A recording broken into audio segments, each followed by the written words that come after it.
This is Hand of Fate. I'm Mr. Black Magic, and I'll be showing you guys the story mode for Hand of Fate. There's Endless and Story Mode. I'll be showing you Story Mode here. So these are all the bosses. There's 12 of them. After you beat each set of 3, you get a little bonus. There's a little lore behind each boss. You can go read up on them if you want. There's the deck builder if you want. For Story Mode, I won't get into that now. You can also just set a recommended deck if you don't want to get too much into the deck builder. This can only end one way. So here we go, you have your random starting grid here. Go any direction you want. So Not to a the good right, day you got the for marketplace being encounter.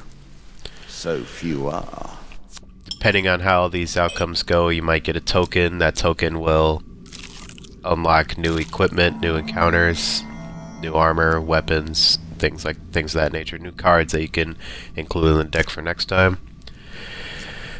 Here's another encounter. See, this guy wants me to give him health in exchange for gold. Alright, so I got 12 gold there for 10 health. And here we have one of the random drawings. There's 3 successful chances, 1 failure, so let's just go ahead and pick one. And we got a success.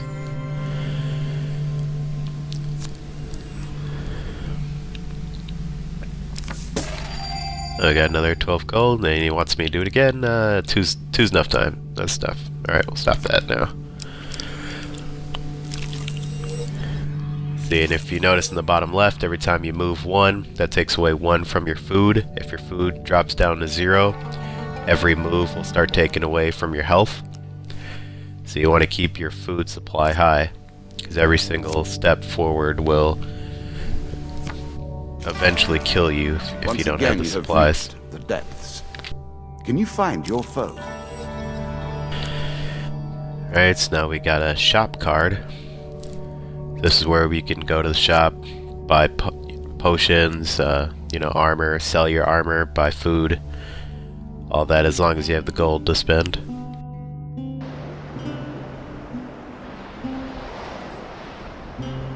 This is another one of the situations where the game switches to a more third-person thing, and obviously, so it just cuts right in there. See, let's see what we got. Different blessings you can buy, which are basically upgrades that stay on your character. Some of them last longer than others. Got a couple healing potions. I'm pretty good on health, so I'm not going to bother buying these right now. Remove a curse. Those are pretty expensive to do, but if you have the money, I think it's around 200 gold to remove a curse. Here's the items I've equipped. I'm not going to sell any of them because I'm using all of them, obviously. If I had maybe an extra weapon or 2, I'd sell that. Here's the food. Like I said, you want to keep stocked up on food, because that'll eventually kill you if you run out. And I think that's all I need here.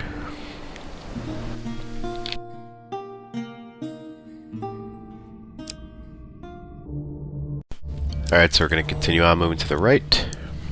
See, we got a bandit attack encounter. So the dealer is going to draw 1 monster card. See, we get 3 dust, so it's going to be 3 dust enemies that we have to fight. Now, this is where the game switches to the third-person action game. You actually fight out the battles yourself. Combat's kind of similar to Batman or Assassin's Creed games if you played any of those recent games.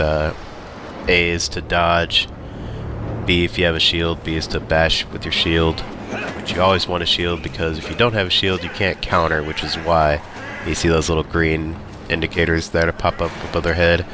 Press Y to counter attack. You can't do that if you don't have a shield, which makes it pretty difficult without a shield. Then X is attack.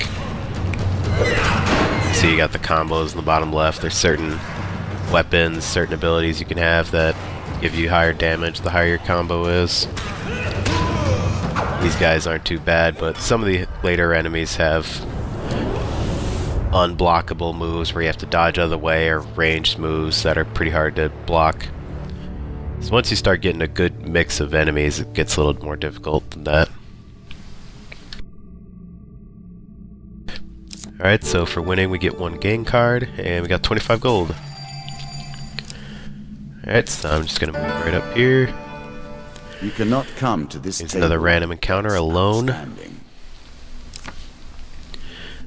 See, give him 20 gold or decline. Yeah, I got enough.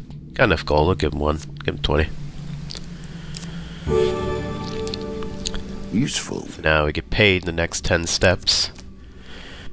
But unfortunately, this is the last step, so I won't be getting that 20 back because this is the boss of this dungeon, Jack of Dust. Do not give up this early.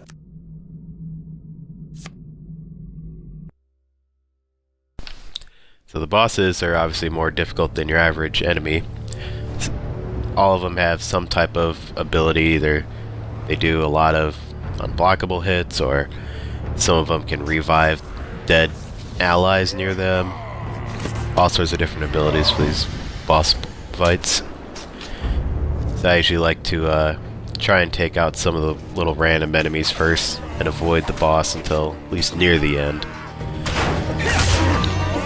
You can see this guy in the back hit me with this archer. Hit me with this bow. He's doing unblockable hits. That's the red indicator above his head. That means it's unblockable. I'm just trying to take all these little guys out while this bastard is shooting me in the back. And this guy's doing unblockable hits at me.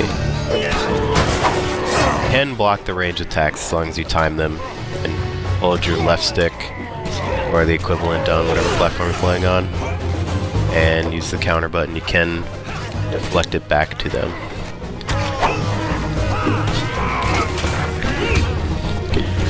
Alright, we got two of the little guys down now. There we go, just this guy left now. Took a little bit of damage, but not too bad. Now I'm just rolling in, rolling out, get a couple hits in, roll out. Got a nice little groove going here. He's not going to be able to do much.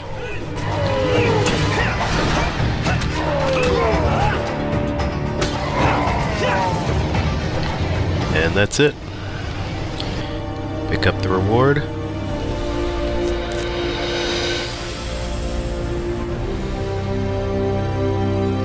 And that's the end of the first Down into the worm. story encounter.